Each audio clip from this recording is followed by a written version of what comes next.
اس لیے کہ پہلے بال پکتے تھے بڈھوں کے، اب سب کے پکتے ہیں، اب کنوارے بچوں کے بال پک جاتے ہیں، اب وہ کوئی معیار نہیں ہے۔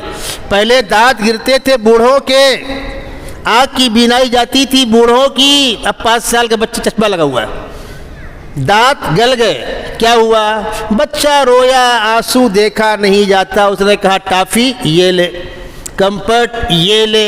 جب بچوں کو آپ بجائے کھانے کے ٹافی اور کمپٹ اور چائنیز آئٹم کھلائیں گے تو دانتوں کا انجام ظاہر ہے۔ میں ان کے والدین سے کبھی کبھی کہا کرتا ہوں، ان بچوں کے والدین سے، جس ٹافی نے اس کے دانت کی یہ حالت کی ہے وہ اس کی آنت کی کیا حالت کرے گی؟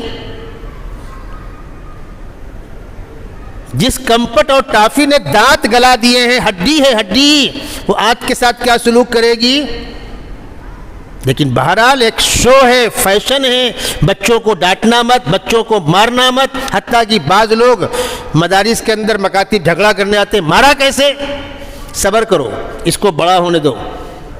آج تم سانپ کو دودھ پلا کر جوان کر رہے ہو، جب بچوں کو ڈانٹنے اور مارنے کو آپ نے برا سمجھا ہے، تنبیہ نہیں کی ہے۔ اللہ کے نبی صلی اللہ علیہ وسلم فرما رہے ہیں وَلَا تَرْفَعْ عَصَاكَ عَنْهُمْ أَدَبًا، تنبیہ کی چھڑی برقرار رکھو۔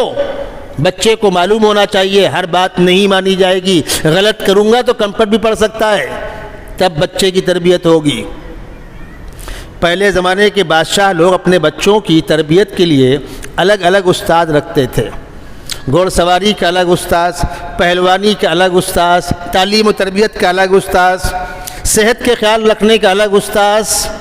آپ ان کے حالات پڑھیے، یا کبھی کبھی کچھ کہانیاں آپ کو دیکھنے میں آتی ہیں سیریلوں کے اندر، آپ دیکھیے وہ استاد بچے کو مارتا تھا اور بچے کو معلوم ہے کہ باپ سپورٹ نہیں کرے گا، تب اس کے اندر جفاکشی اور مردانگی آتی تھی، تب وہ دوڑتے ہوئے گھوڑے کی پیٹھ پر بیٹھنے کی مشق کرتا تھا، تب وہ شیر کے منہ میں ہاتھ ڈال کے جبڑے پھاڑنے کا حوصلہ پیدا کرتا تھا۔